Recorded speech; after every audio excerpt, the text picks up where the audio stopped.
Welcome to this story, one of the most unsettling cases ever noted in 1872 Dodge City, the sisters who turned murder into a family business. Before we dive in, share in the comments where you're tuning in from and the exact time you started listening. It's always interesting to see the different places and hours of the day or night where these stories reach. Dodge City, Kansas, a place historians often describe as the beating heart of the American frontier, was already a contradiction when this story began. The Dodge City, Kansas records, still preserved in part, show a settlement in transition, from lawless cattle post to ambitious township. But just beyond the city's modest main street stood a small two-story house owned by the Montgomery sisters, Clara and Evelyn, women who appeared proper, educated, and strangely private. Neighbors would recall their voices in the early evenings, speaking softly through lace curtains, the faint smell of carbolic soap mixing with the iron scent of cured hides from the stables nearby. Their property, known locally as Montgomery Rest, operated as a boarding house for drifters, traders, and widowers passing through. It was a respectable business by all accounts, until a series of disappearances cast a long shadow across its door. In the spring of 1872, a local cattle hand named Jed Carter was last seen leaving the Long Branch Saloon after a late supper. He told friends he'd secured a room up the hill by the sisters' house. When he failed to return for his wages, his horse was found tethered by the old water trough, untouched. A week later, his saddle turned up behind Montgomery Rest, its leather darkened by what the sheriff's deputy called rust-like staining. The sheriff at the time, Amos R. Kelland, mentioned in a later affidavit that the sisters were polite, unwavering, and unnervingly calm. The town paper, the Dodge Sentinel, reported that Clara Montgomery invited officers inside for tea while they searched, her hand steady as she poured. Evelyn, the younger sister, stood at the window throughout, watching the men like one might watch the weather. Despite whispered suspicions, no bodies were ever found that spring. The Dodge City, Kansas archives mark the case as unsolved, but local rumor began to fill the silence. Some said the sisters mixed laudanum into guests' food, burying the dead behind their barn. Others swore the land itself was cursed, an old Pawnee burial ground perhaps, though no record confirmed it. Within months, more travelers vanished. 2 traders from Abilene, a widow from Missouri, and one young law clerk whose notebook was found near a well, pages waterlogged and half-torn. What frightened townsfolk most wasn't what they found, but what they couldn't. Any trace of struggle, theft, or panic. Everything inside Montgomery Rest remained in its exact place, chairs aligned, silver polished, and the faint scent of lavender soap hanging in the air. And so, quietly, the Montgomery sisters became figures of quiet dread, symbols of civility masking decay, their smiles unchanged as their reputation darkened. The records from Dodge City, Kansas, show that by autumn, nearly every traveler who passed their porch crossed themselves first. By late autumn of 1872, the nights in Dodge City had grown long and brittle, the wind dragging cold dust across the empty plains.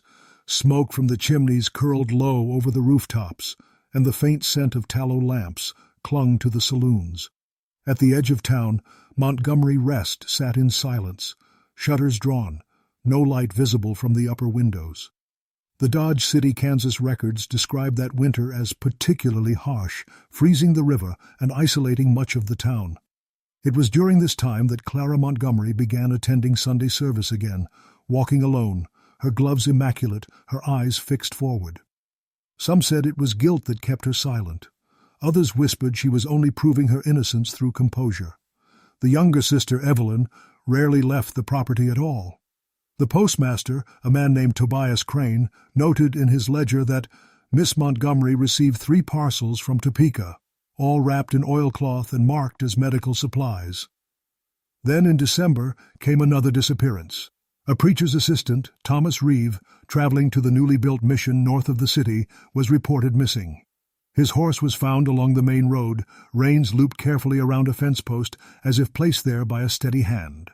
Witnesses later claimed to have seen him near Montgomery Rest 2 nights before the first snow.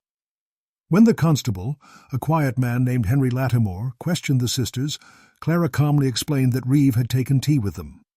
"A courteous young man," she said, and had left before dusk. Her account was recorded in neat handwriting on the back of an affidavit. He thanked us for our hospitality and went on his way toward the mission. The phrasing was almost too clean, too deliberate, as though prepared for the page. Inside the house, Lattimore reported nothing amiss. No scent of decay, no disturbed furniture. Yet, he noted something odd. Beneath the parlor rug lay a faint rectangular outline, slightly raised, as if something had once been buried beneath the boards and later removed. He also described a cellar hatch that would not open, its iron ring sealed under a layer of nailed wood. Clara had smiled when asked about it. "Old timber," she replied. "We keep it closed for drafts." Through January, more rumors spread. A rancher claimed his cattle refused to graze near the property. A child swore he'd seen someone digging by lamplight in the snow, but with no evidence and no bodies, the law could do little. The Montgomery sisters continued their business. Meals served precisely at 6, rooms made daily, prayers said before dawn. The Dodge City, Kansas newspaper, in its February edition of 1873, carried a brief column titled "Mysterious Quiet on the Hill." It mentioned the sisters only once, noting that some homes are too silent for comfort. Still, even silence leaves traces. When the thaw came, dogs from the outskirts began turning up with scraps of fabric, pieces of shirts, lace, and one torn kerchief stitched with the initials TR. By the spring of 1873, Dodge City began to wake again. Trails cleared, traders returned, and the air took on that uneasy stillness that follows a hard winter. Yet the talk in the saloons always found its way back to Montgomery Rest. Some nights, men would lower their voices when speaking of it, as though the mere mention could summon something. The Dodge City, Kansas newspaper archives note that the sisters had become objects of restrained curiosity, the kind reserved for those who lived too properly in a place built on dust and gunpowder. A schoolteacher named Margaret Hale, who rented a room from them that March, later wrote in a private letter that every object within that house had its place, and no hand but theirs ever dared move it.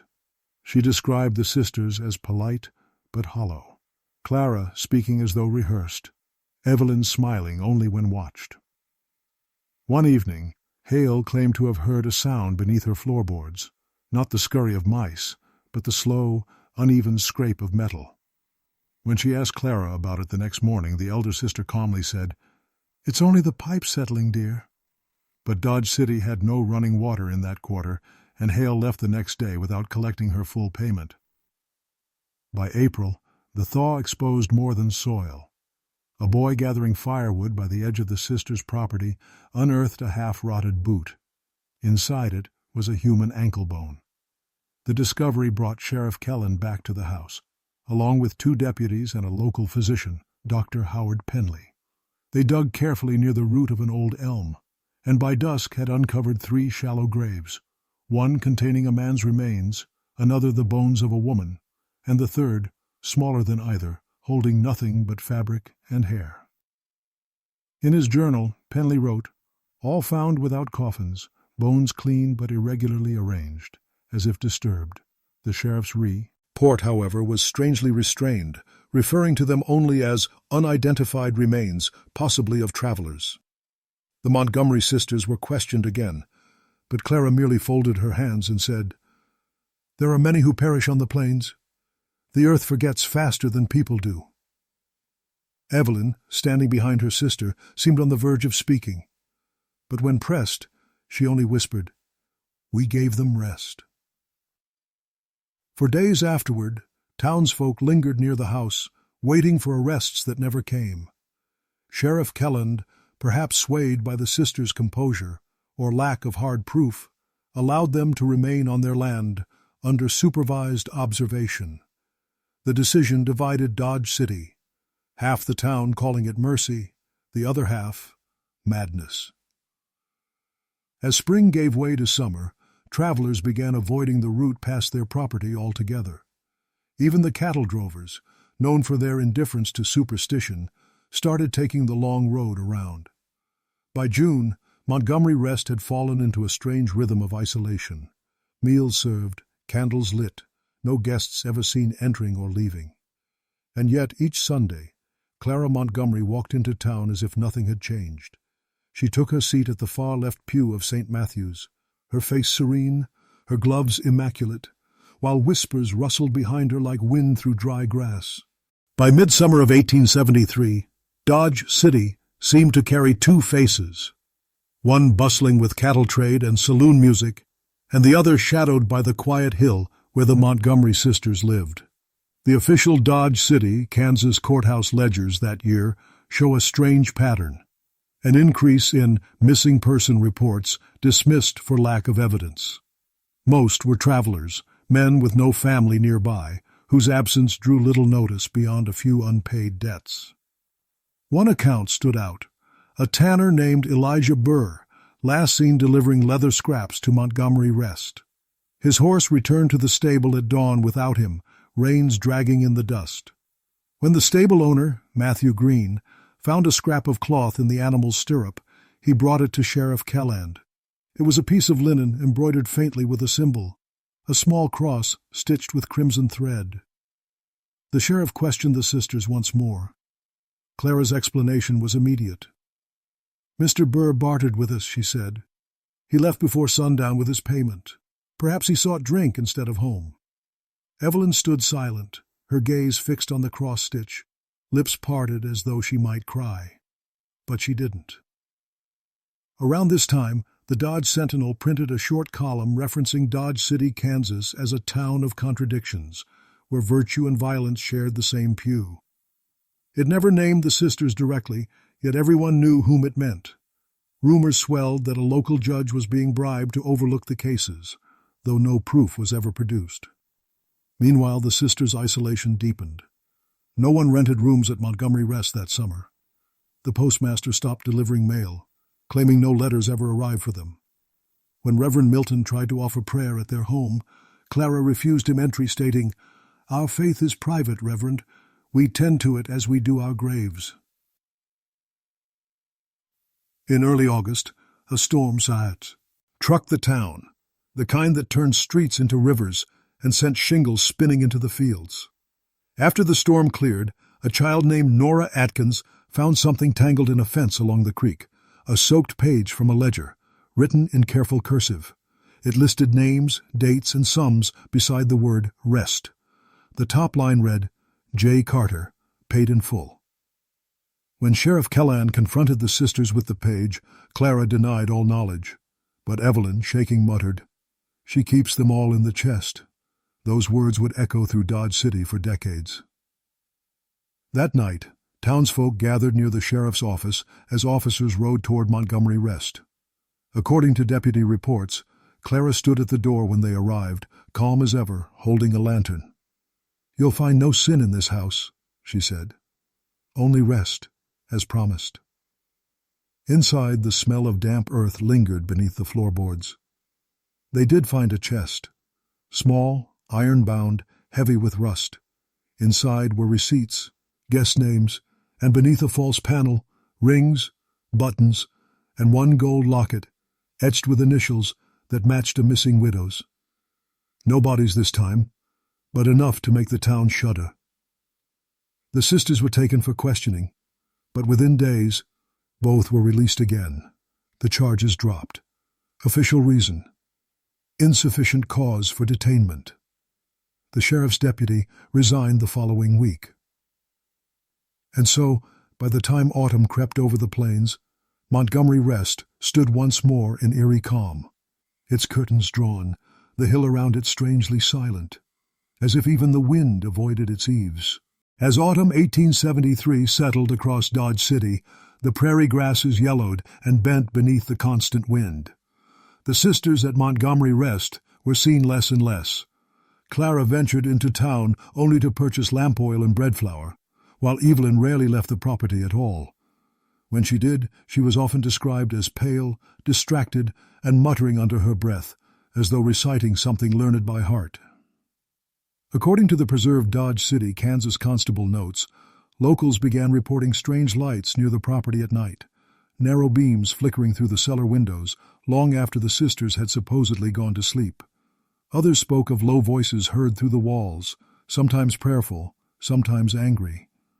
One witness, a drayman named Samuel Yates, swore that on 3 separate occasions he'd heard a woman scream, followed by a sudden silence that made even his horses tremble. But suspicion in Dodge City had become an exhausted habit.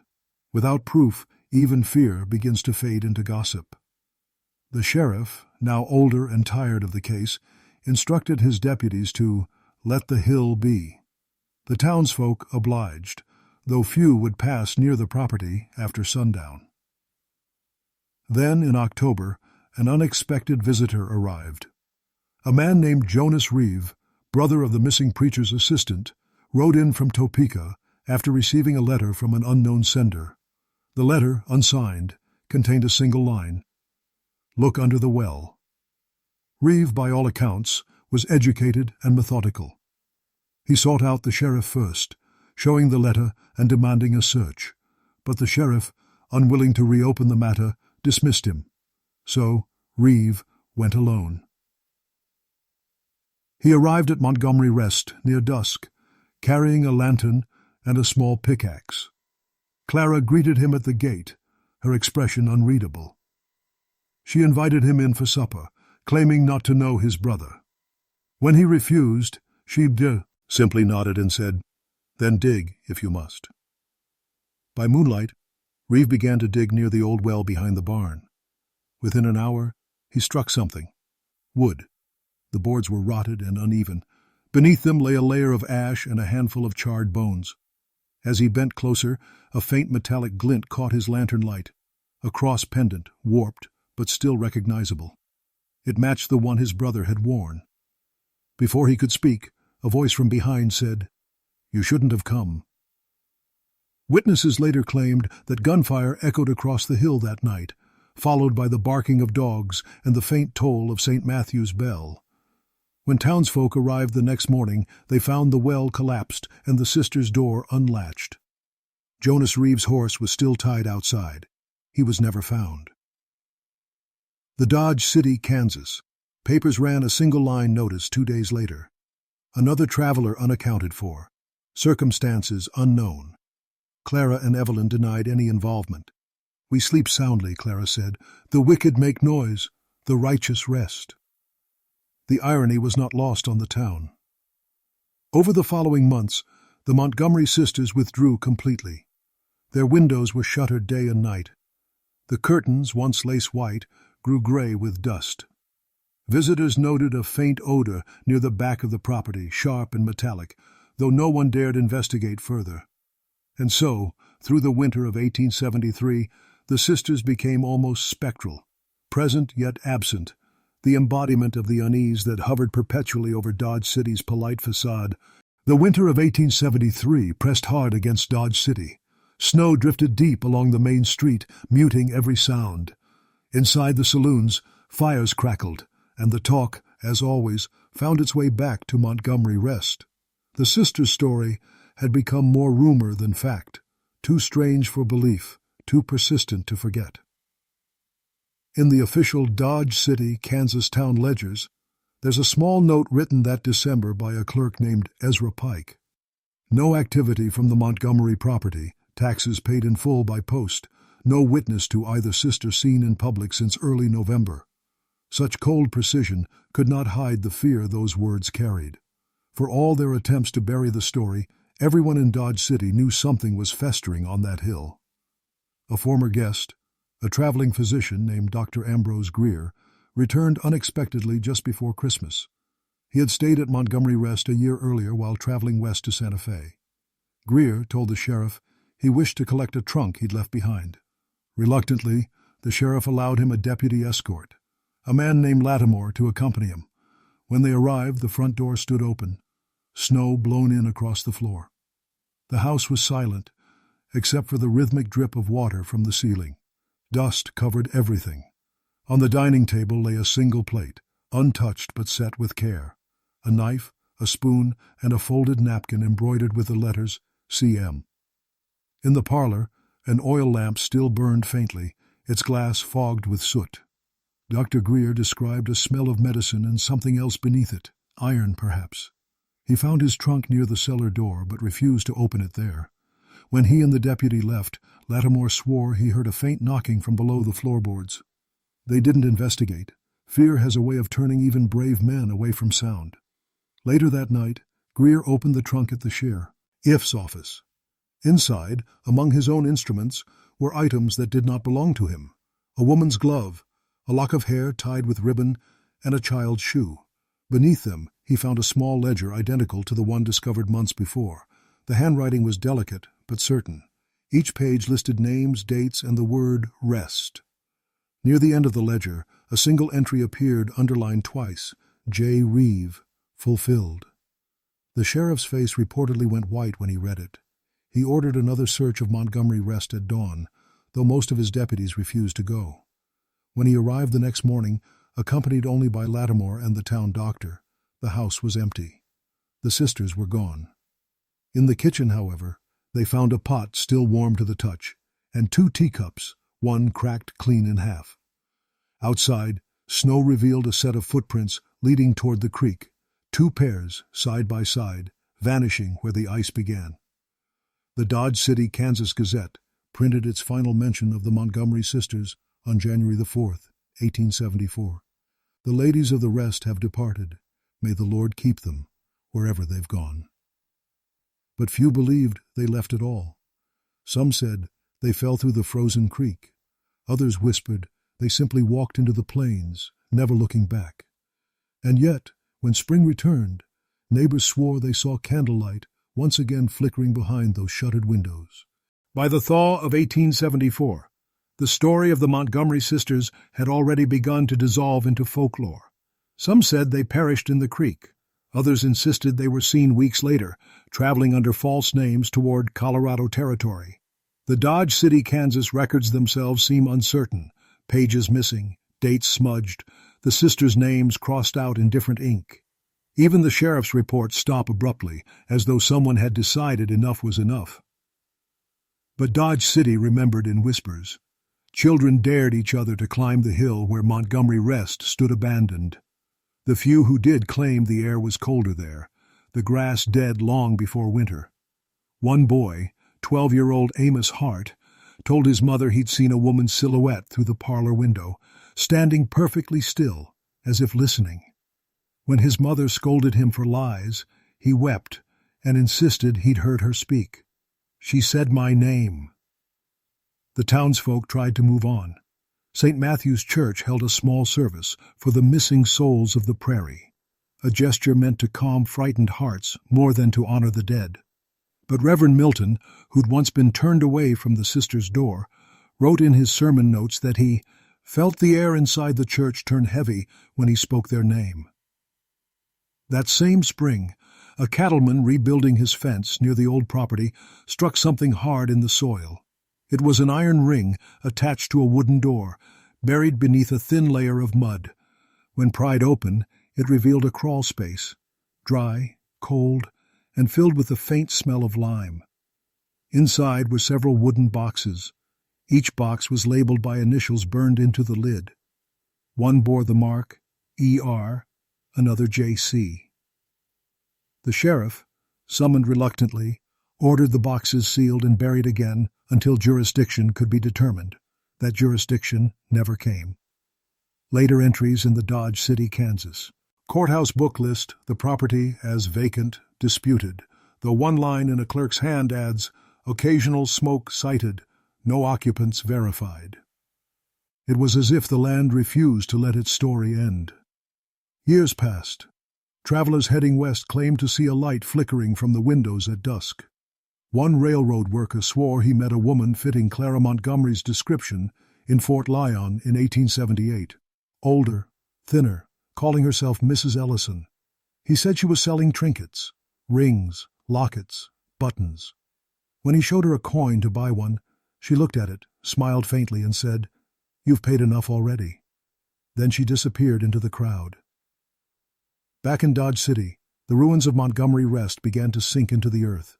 The roof collapsed after a windstorm, and wild grass grew up through the floors. But for decades afterward, locals claimed that on still nights, the faint chime of a teacup could be heard from the hill, followed by two quiet voices, reciting grace. To the historians who later revisited Dodge City, Kansas, and its strange cases, the Montgomery sisters remained a mystery, neither fully guilty nor entirely innocent. Their legend caught between fact and something older, colder, and harder to bury. By 1875, Dodge City had grown louder again. The railroad whistle, the clatter of wagons, the constant calls from the saloons. Progress had a way of drowning its ghosts. Yet for those who'd lived through the dark months of the Montgomery affair, the memory clung like smoke. Every so often, a new settler would ask about the house on the hill, and someone would reply, "Best you don't walk that way after sundown." The Dodge City, Kansas Gazette published a curious article that spring-titled, "The Rest That Would Not Sleep." It mentioned reports of strange fires flickering near the ruins and described how travelers swore to hearing a woman's laughter carried by the wind. The writer, a journalist named Abel Finn, claimed he visited the site himself. His notes, preserved in the county archive, read, "Ground uneven, air unnaturally still. Found fragments of china, lace, and a ledger corner marked with an M.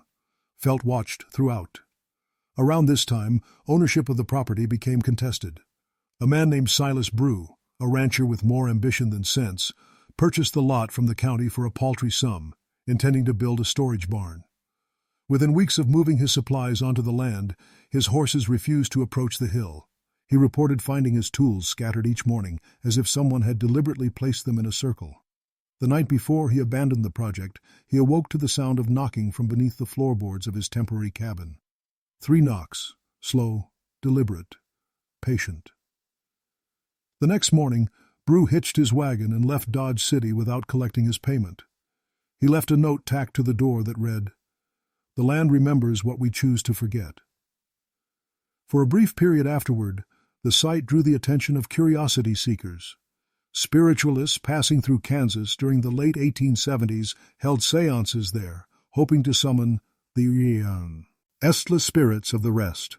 None succeeded, but one participant, a widow named Estelle Dane, claimed she saw 2 women standing behind her reflection in the parlor mirror, one older, one younger, both expressionless. The photograph taken that night, now faded and grainy, shows nothing but the outline of a cracked frame. The Dodge City, Kansas Historical Committee would later include the Montgomery property in its list of unresolved civic records, alongside a note that read, "No official burial or death certificates for either Clara or Evelyn Montgomery found in state archives." Even as new buildings rose and the cattle drives pushed further west, the legend persisted. Bartenders told it to travelers after midnight. Teachers warned children not to wander near the old road.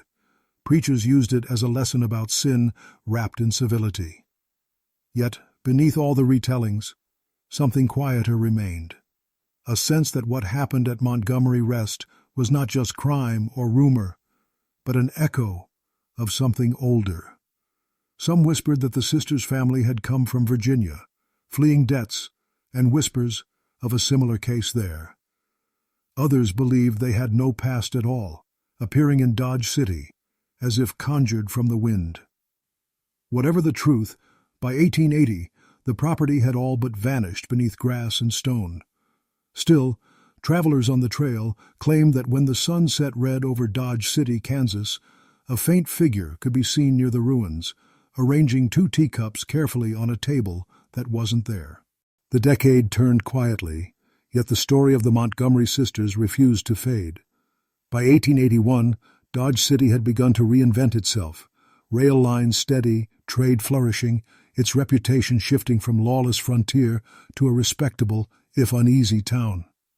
But the older residents, those who remembered the long winter of '73, carried their memories like scars, and the name Montgomery Rest still carried weight in whispers.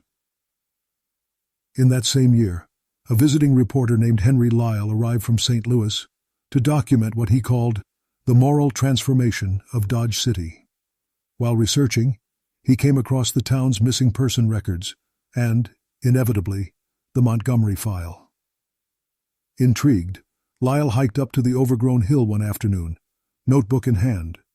He found the remnants of the house, only a few splintered beams and a cracked hearthstone still visible through the weeds. Beneath the rubble lay bits of china, fragments of glass, and a half-buried metal chest, rusted shut. Lyle brought it back to town and presented it to the sheriff, now a younger man named James Hollis. When they pried it open, they found pages of faded correspondence, letters written in Clara Montgomery's neat hand. The letters were addressed to no one in particular, often beginning with, "To whom the Lord delivers this truth." They contained rambling confessions about purifying the unworthy and mentions of the Book of Rest. Some lines suggested a belief that death, given in calmness, was an act of mercy rather than cruelty. Hollis turned the letters over to the town council, which quietly decided not to publish them. Lyle, however, kept copies. His resulting article in the St. Louis Courier later that year reignited the old fears. It described Dodge City as a town haunted by its gentility, a place where civility once served as disguise. The story spread quickly, drawing curious travelers who wanted to see the so-called House of Rest. The Dodge City, Kansas mayor publicly condemned the article, calling it unfounded sensationalism. Yet privately, he ordered the area around the Montgomery property fenced off for public safety. A faded county map from 1882 still bears the notation, "Private ground, no trespass." But stories have a way of slipping through fences. Miners heading west told of seeing two women on the Prairie Road, their clothes outdated, their pace deliberate. A cattle driver passing near the river reported that his horse refused to move past the old Montgomery path until he dismounted and saw, or thought he saw, a woman kneeling beside the well, brushing mud from her skirts. Even the church could not quite cleanse the story. Reverend Milton's successor, Father Gable, reportedly burned the sisters' names from the parish registry. Yet on stormy nights, the faint toll of the church bell would echo in irregular intervals, 3 rings, a pause, and 2 more. The old-timers swore that was the same pattern heard on the night Jonas Reeve disappeared. In the county's Dodge City, Kansas archives, tucked between property tax receipts and livestock permits, a final unsigned document appears, likely from 1883. It reads simply, "The rest remains. It has never been still." By then, the last traces of the Montgomery sisters had vanished from any official record. No graves, no probate, no wills. Only the echo of a story Dodge City wished it could bury as easily as its dead. By 1884, Dodge City had all but outgrown its ghosts. The railway brought steady trade. Hotels replaced the old boarding houses, and new brick storefronts lined Front Street where saloons once bled sawdust and smoke into the air. Yet up on the northern ridge, where Montgomery Rest had once stood, the soil refused to forget. Nothing ever grew there, not grass, not wheat, not even the stubborn prairie thistle. Locals began calling it the Barren Patch, a name that lingered longer than the sisters themselves. In that same year, a surveyor from the Dodge City, Kansas Land Office, Thomas Ridley, was assigned to map the northern lots for potential sale. His field notes, still preserved, mentioned the site briefly. Old property, marked as Rest Hill, soil discolored, faint odor beneath top layer when disturbed, possible lime or ash deposit, no sign of current occupants. Ridley left the town a week later and never filed his final map. His replacement found his tent abandoned near the hill, his compass and boots neatly placed beside the cold fire pit. Once again, the sheriff ordered a cursory search, though no one volunteered to dig. The reports that followed described nothing unusual except for the softness of the ground near the old well. That same night, the sheriff's horse returned to the stable without its rider. He was found at dawn, unconscious at the edge of the property, mumbling a single phrase over and over. They never left. By this point, Dodge City's patience with its legends had thinned. The new mayor, intent on progress, declared the site condemned and unfit for construction. "Let the earth cover what it will," he said, "and let the town face forward." But history has a way of curling back around those who try to outrun it. A year later, in 1885, a fire swept through the municipal office. It destroyed half of the criminal records from the early 1870s, including, perhaps not coincidentally, the Montgomery case files. Only fragments survived, among them a small piece of parchment signed by Sheriff Kelland himself, dated 1874. Closed by decree, evidence retained, under seal. No one could ever determine what that evidence had been, or who had ordered it sealed. After the fire, the Dodge City, Kansas Gazette published an editorial lamenting the loss. "So many ghosts freed by flame. Perhaps that is mercy." Yet even as officials worked to rebuild, the townspeople whispered that the sisters had finally claimed what was theirs, not vengeance, but silence. Still, the silence never quite held. Travelers crossing the plains late at night began telling of two figures seen walking the old cattle road east of town, always side by side, always in black, their faces pale, their steps slow and deliberate. Some said they disappeared when approached. Others said they smiled first. By the end of the decade, the Montgomery story had slipped fully into folklore. It was no longer a matter of law, but of warning, a tale mothers told their children about deceit, or loneliness, or something darker that could take root in even the gentlest home. Yet to those who'd known them, the last few still alive, the unease remained. One elderly resident, interviewed in 1891, said softly, "I never feared them when they lived, only after." The barren patch still lay quiet on the hill, untouched by seed or shovel, watching the city that grew beneath it forget, or try to. By the turn of 1886, Dodge City's skyline shimmered with ambition, new banks, telegraph wires, and the proud hum of a town that believed it had left its darker years behind. But for all the new facades, the older residents still measured time in whispers. When the talk turned to Montgomery Rest, voices dropped, and glances flicked toward the North Ridge, where nothing grew. A traveling photographer named Lucien Dorr, fascinated by local legends, visited that spring. He'd read about the case in an eastern newspaper and hoped to capture the mood of an unquiet land. According to his diary, found decades later in a Kansas City antique shop, he took 6 daguerreotype plates on the hill. Only one developed properly, an image showing the ruins of the house, collapsed and half swallowed by the earth. Yet in the far left corner of the plate, 2 faint silhouettes appeared. Dorr noted, "Exposure error, likely caused by reflected light, but I recall no one standing there when the shutter fell." He brought the photo to the Dodge City, Kansas historical office, where the clerk reportedly refused to file it, muttering that some things weren't meant for record. Dorr left town the next morning, leaving the plate behind. It vanished soon after. That same year, a local physician named Dr. Penley Jr., son of the doctor who'd examined the early graves, reopened his father's journals. In one entry, dated July 1873, he found a line he'd never noticed before. "Specimens removed for preservation, entrusted to CM for safekeeping." The initials chilled him. When he brought it to the sheriff, the response was curt. "Old handwriting. Means nothing now." But Penley insisted. He visited the hill alone one evening, spade in hand, determined to see for himself. He returned at dawn, shaking, his hands covered in clay.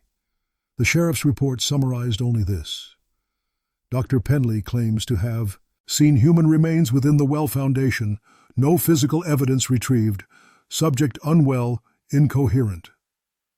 Penley left Dodge City within a week and spent the rest of his life in a sanatorium near Lawrence. His attending nurse would later describe how he refused to drink tea, muttering, "They always served it warm, never boiling." By 1888, the Montgomery land had become a kind of boundary line, a stretch of earth everyone agreed not to cross. The county deed labeled it Rest Plot, unclaimed. Each spring, The surveyors remeasured the surrounding fields, but never set stakes there. One record keeper even wrote in the margins of a map, "Ground unstable. Sinkage continues." And yet, visitors to Dodge City, Kansas, still heard the story. It was no longer just about murder or guilt. It had grown into something else, a symbol of how quiet cruelty could hide behind gentility. Lecturers from Eastern universities came through, calling it an allegory of moral rot beneath frontier virtue. But to the locals, it wasn't allegory at all. It was a place they'd seen, smelled, and avoided. Old Reverend Milton, now retired and frail, gave his last sermon in 1889. He spoke softly, saying, "We bury sin beneath the soil, and still the ground breathes." When he left the pulpit, he placed a small, folded paper on the altar.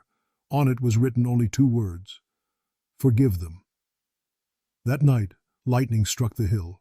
Witnesses swore they saw fire spread across the barren patch, though no storm followed. By morning the ground was blackened, steaming faintly, yet no rain had fallen for days. To this day, no one can say what burned there. By 1890, Dodge City had settled into an uneasy prosperity. The frontier's chaos had given way to order, paved roads, steady law, and a population that prided itself on forgetting. But the hill to the north, where Montgomery Rest once stood, remained stubbornly apart from the progress around it. The Dodge City, Kansas Land Commission's reports for that year described it as non-arable, unstable ground, and even cattle refused to graze there. It was around this time that a teacher named Mrs. Lillian Grant came to town to open a small academy for girls. She was educated in Boston and had little patience for superstition. When warned by the townsfolk about the Montgomery land, she laughed and said, "Stories like that keep men from facing the dullness of real life." But Mrs. Grant had a curiosity sharper than her caution.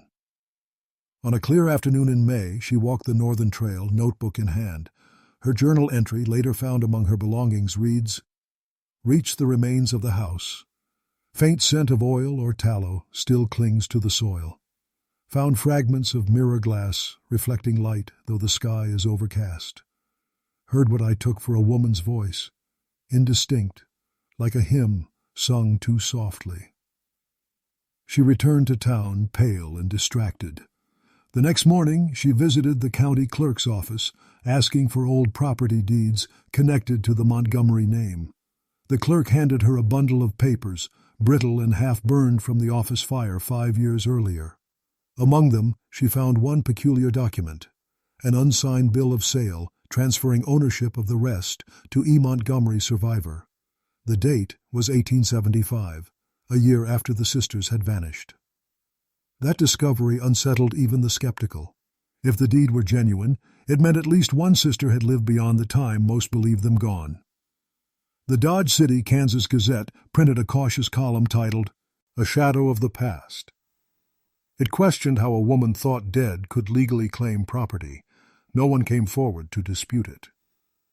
Soon after, Mrs. Grant began suffering fainting spells during her lessons. Students recalled her staring out the window mid-sentence, whispering as if speaking to someone unseen. One girl swore she heard her say, "It wasn't murder. It was mercy." By autumn, Mrs. Grant had closed the school and left Dodge City without notice. Her belongings, sent later by freight, included a single cracked teacup wrapped carefully in linen. That same autumn, a construction crew began grading land for a new road near the old property. Their foreman, Edgar Mallon, filed a report noting interference from unknown persons. Tools went missing overnight, and one morning they found the entire stretch of survey stakes pulled from the ground and laid end to end like a fence. The crew refused to return. When the mayor demanded the sheriff investigate, he reluctantly rode up to the site with 2 deputies. They found no intruders, only the faint outline of boot prints leading in a circle around the property, beginning and ending at the spot where the old well had once stood. The sheriff wrote in his logbook that evening, "Same wind, same quiet. The hill still keeps watch." A week later, his office received an unmarked envelope. Inside was a small piece of paper, aged and water-stained, with only one line written in fine cursive. "Rest is earned. not given. No one ever determined who sent it. By the early 1890s, Dodge City's reputation as a civilized town had finally overtaken its wilder beginnings. But the past doesn't vanish when ignored. It merely quiets its voice. For those who'd lived through the years of the Montgomery sisters, the hill remained a silent mark against progress, a scar beneath a neatly pressed collar. That winter, a newcomer named Professor Alaric Winslow arrived from the University of Chicago to conduct research on psychological folklore in expanding settlements. The Dodge City, Kansas Historical Committee welcomed him politely, but warned him that the Montgomery story was best left undisturbed. Winslow disagreed. History, he told them, doesn't vanish with belief. It fades through neglect. He spent his first week studying the old ledgers and property deeds, comparing handwriting, tracing each disappearance listed between 1872 and 1874. His notes reveal a startling observation. Every missing person's name began with the initials J, E, or C. He speculated this was deliberate, perhaps symbolic, perhaps ritualistic. Then, on February 19th, Winslow visited the hill. He carried a camera, a notebook, and a small silver cross, said to have belonged to a missing preacher's assistant. He recorded the trip in detail. Ground uneven, air unusually dry, felt slight tremor underfoot when standing near the well site, discovered fragments of ceramic and a hair comb embedded in soil, heard sound of dripping though no water remains. That night, he stayed at the newly built Prairie Hotel, room 6. The night clerk later testified that the professor appeared distracted, as though speaking to someone unseen. Around midnight, guests reported hearing soft singing from his room, a woman's voice, slow and sorrowful. When the clerk finally knocked, the singing stopped. The next morning, Winslow was gone. His belongings remained neatly folded, and on the desk sat his open notebook. The final line read, "Two women still keep the house. They serve tea to no one." The Dodge City, Kansas. Constable treated the disappearance with little urgency. By then, it was almost tradition, the hill claiming the curious. The official record called it voluntary departure. But the townsfolk knew better. The legend of the sisters swelled again, drawing both fascination and dread. A few months later, the Prairie Hotel's maid found something odd while cleaning Winslow's room. Beneath the bed frame lay a small photograph, blurred, water-stained, but still discernible. It showed what seemed to be two women standing near a wooden structure, their faces indistinct yet hauntingly symmetrical. The reverse bore a single stamp, Dodge City, Kansas, 1872. By 1893, the town council officially declared the Montgomery property historically unsuitable for occupation. A simple wooden sign was placed near the old path, painted in black, "Do not enter." But warnings often invite the brave or the foolish. That summer, a group of 3 boys from the outskirts decided to explore the hill at sunset. Only 2 returned, both shaken and speechless. One later whispered to his mother, "They asked us to stay for tea." In the following weeks, faint lights were seen again flickering along the ridge, 2 lanterns moving side by side, vanishing as quickly as they appeared.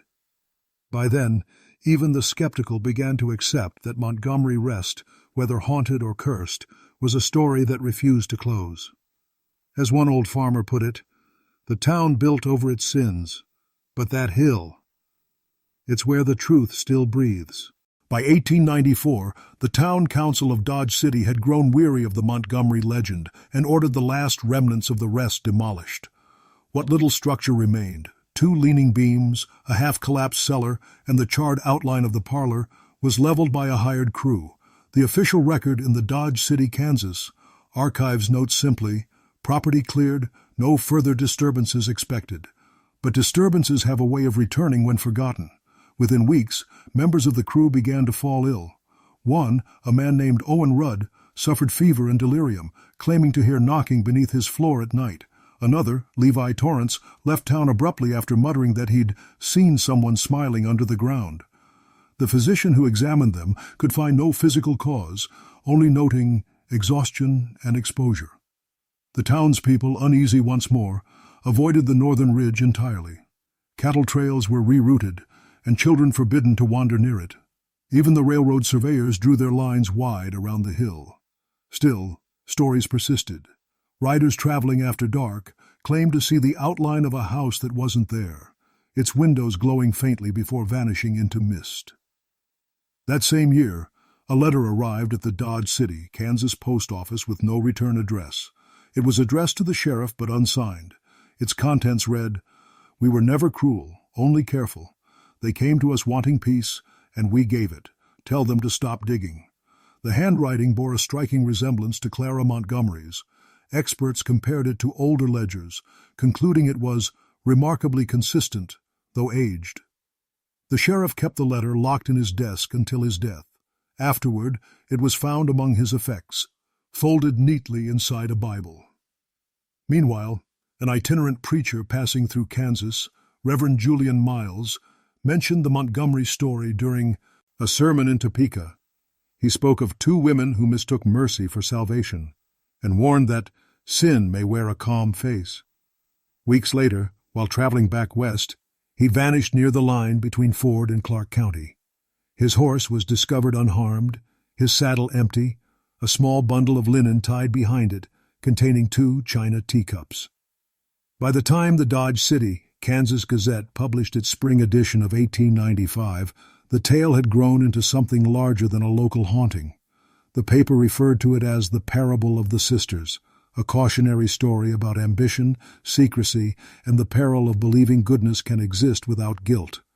Scholars from Eastern colleges began writing about it, calling it the morality myth of the Midwest. But those who'd lived through the real fear didn't see it as metaphor. To them, the land was still breathing, softly, slowly, waiting. At dusk, when the prairie light dimmed and the first lamps were lit along Front Street, some swore they could see faint figures crossing the ridge, 2 shadows merging with the twilight. A deputy named Harlan Voss, assigned to guard the northern path, described it best in his 1896 report. "Every night feels the same here. The air doesn't move, yet it listens. If I stand still long enough, I swear I can hear dishes being set on a table." He requested reassignment 3 days later.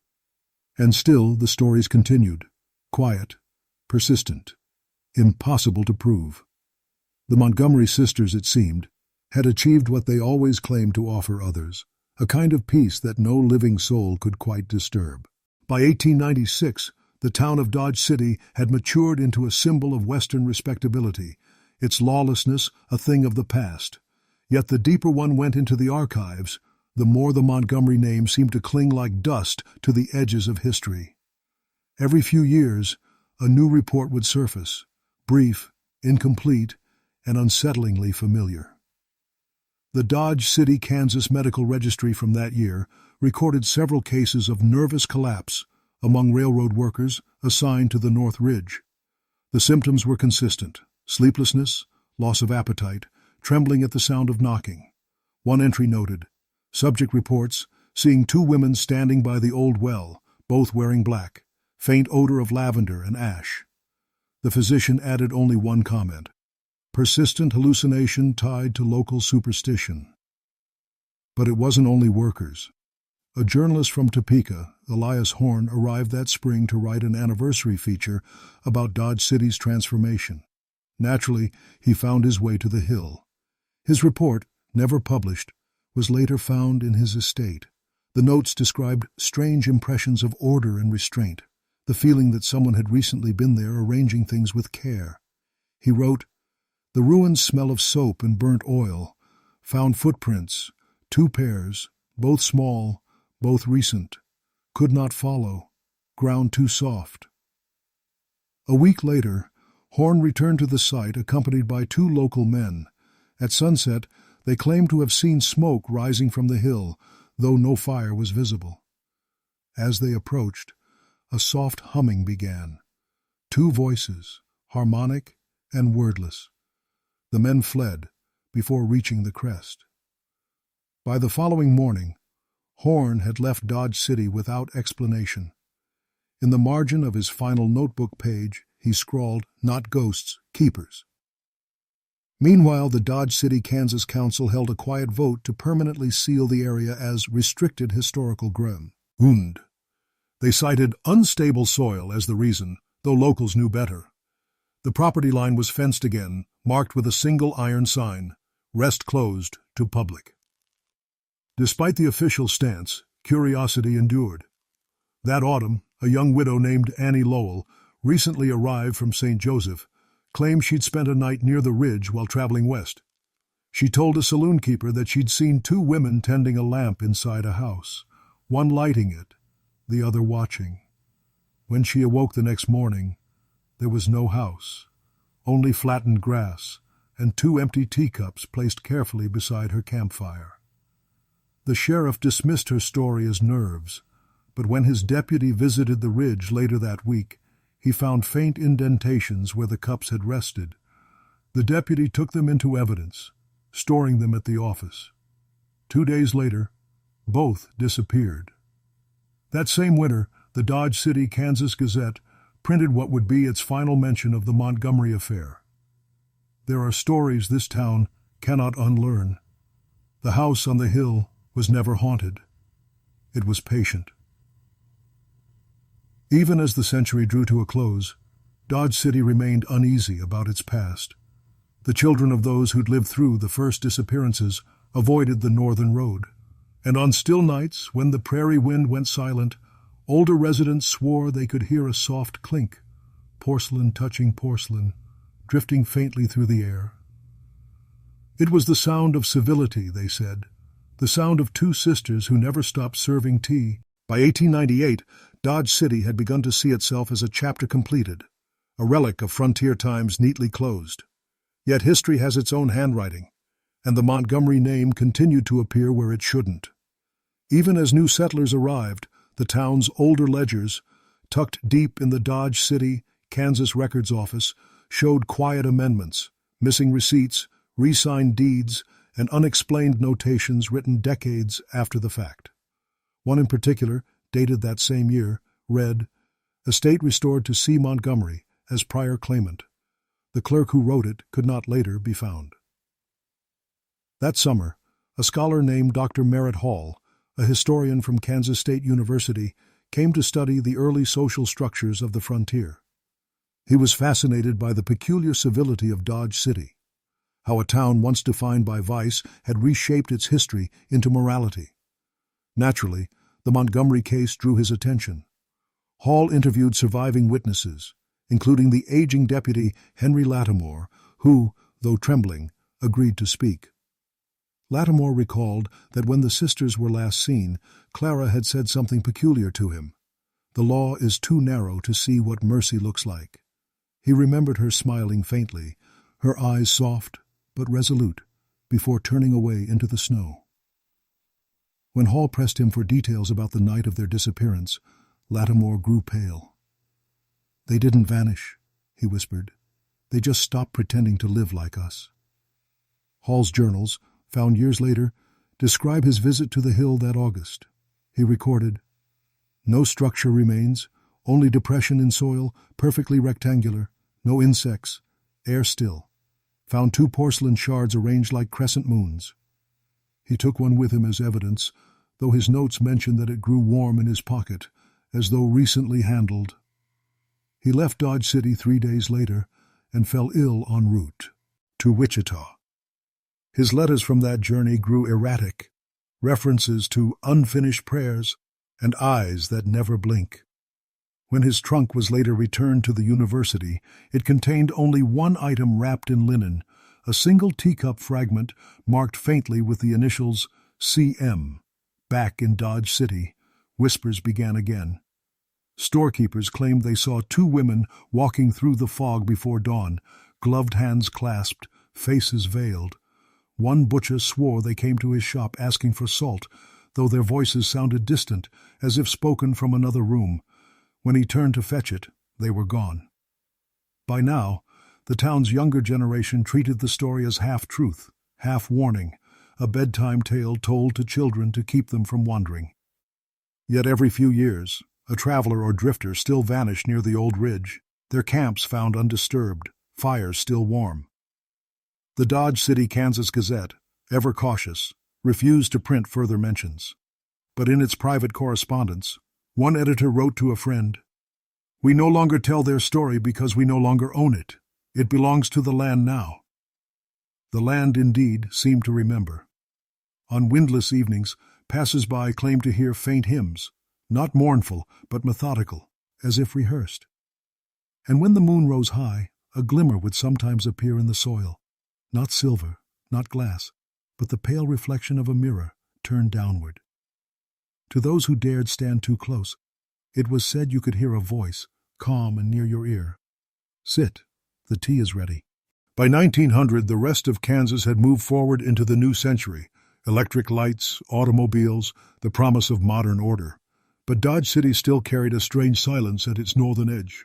The barren ridge, once Montgomery Rest, remained untouched. Every spring, county officials debated selling the land, and every year they quietly dropped the idea before summer's end. It wasn't fear exactly, more like respect, born from unease.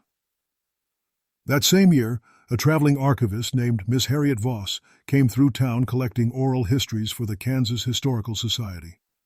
Her notes on Dodge City, Kansas were detailed and calm, until she mentioned the sisters. She wrote, "Locals speak of them as if recalling a dream. None admit belief, yet none deny the sound of porcelain at night." Intrigued, she requested permission to examine any surviving property records. The clerk hesitated but finally produced a sealed envelope marked Montgomery, private. Inside were several yellowed papers, including one faded letter written in a tight, looping hand. It read, "We have not gone far. The house still stands in the way memory builds it. Tell them we found peace where none would give it." The signature, E. Montgomery, was unmistakable. The ink had not faded like the others, as though written far more recently than 1875. Harriet visited the hill the next day, accompanied by a young local guide. According to his later account, they reached the ridge just before dusk. The air was unusually still, heavy with the scent of iron and rain. Harriet stopped near the well site and took a photograph with her handheld camera. The flash startled a flock of crows from the trees. "Just shadows," she said, but her voice trembled. They returned before dark. Weeks later, her photograph arrived at the Dodge City, Kansas archive for processing. The technician who developed it quit that same day. The image showed not one but two figures standing behind Harriet in the frame, women in high collars and long skirts, each holding a teacup, their faces clear and unsmiling. When officials visited the site again, they found no sign of disturbance, only two impressions in the soil where feet might have stood. The photograph was quietly stored away in the town's restricted collection, labeled simply, "Unverified Exposure, 1900. That autumn, Harriet Voss wrote her final report before leaving Dodge City. In it, she noted, "There is a kind of civility that deceives. The story of the Montgomery sisters is not one of cruelty, but of the terrible peace that comes when mercy loses its meaning." She delivered her findings to the Kansas Historical Society and never returned to the town. The archivists who reviewed her materials noticed something peculiar. Among her papers was a pressed lavender sprig, still fragrant, and a note written on the back of her hotel bill. "Heard them again tonight. Two voices." The younger asked if I'd stay for tea. The elder said, "Not yet." After that entry, her handwriting stopped. By 1901, the story was once again sealed away, a ghost contained within ledgers, footnotes, and the soil that refused to yield. Yet every new historian who tried to study Dodge City, Kansas, found themselves drawn back to that one property, that one year, and those two names history could neither absolve nor forget. By 1902, Dodge City had finally surrendered to modernity. Telegraph lines gleamed in the sun, the church bell rang with regular precision, and the old ghosts of the frontier were said to have been laid to rest. Yet those who lived nearest the northern ridge still claimed that progress never quite reached that far. The land remained bare. No grass, no wheat, no bird song, only wind. The Dodge City, Kansas. Records from that year listed the hill as abandoned municipal property. But tucked between those pages was a smaller note in a different hand. No worker will stay overnight. Sounds of movement continue. Whoever wrote it didn't sign their name. That summer, a team of railway engineers surveyed the outer edge of town for a new line. One of them, Mr. Colton Brewer, wrote to his wife describing their first night camped near the ridge. His letter survived in the family archives. We heard nothing at first but the wind, then a clinking, like china or glass. Someone was speaking softly, 2 voices, calm as prayer. One of the men went to look and came running back pale. Said there was a light where no house stands. Said he saw 2 women standing in it. By morning the campfire was cold, and a single teacup rested in the ashes. The men left the site and rerouted the rail half a mile south without explanation. The supervisor's official report offered a simpler reason: soil unfit for track. Over the years that followed, small things continued to happen. A traveler disappearing here, a photograph ruined there. Each time, the pattern was the same: 2 shadows, a faint scent of lavender, and that soft, deliberate clink of porcelain. The story became less a warning and more a rhythm, a steady echo that lived beneath Dodge City's new order. Historians in the 1910s would look back on the case as the last breath of superstition before modern Kansas awoke. Yet even then, our studies admitted an odd detail: how every attempt to excavate or build on the site failed. Machinery jammed, plans lost, workers left without reason. One researcher wrote in the margin of his survey, "The ground still refuses company." And so, the Montgomery sisters, Clara and Evelyn, passed quietly from the ledgers of men into the softer memory of the land itself. The townspeople stopped saying their names, but every spring, when the lavender bloomed in stray clusters near the ridge, old-timers would pause and glance northward, listening. Some claimed they could still hear a door creak open on a house long gone. One local poet, writing in 1915, captured it best: "They rest where mercy sleeps and judgment keeps the key. The tea is always warm, the table always set." Today, that patch of earth remains fenced and empty, unmarked except for a single iron post leaning in the wind. Visitors say nothing grows there because something already does, something old, patient, and endlessly polite. And when night falls over Dodge City, Kansas, a few claim to see 2 faint lanterns glowing side by side, swaying slowly in the dark. They say, if you listen closely, you can hear one calm voice say to the other, "The guests will come again."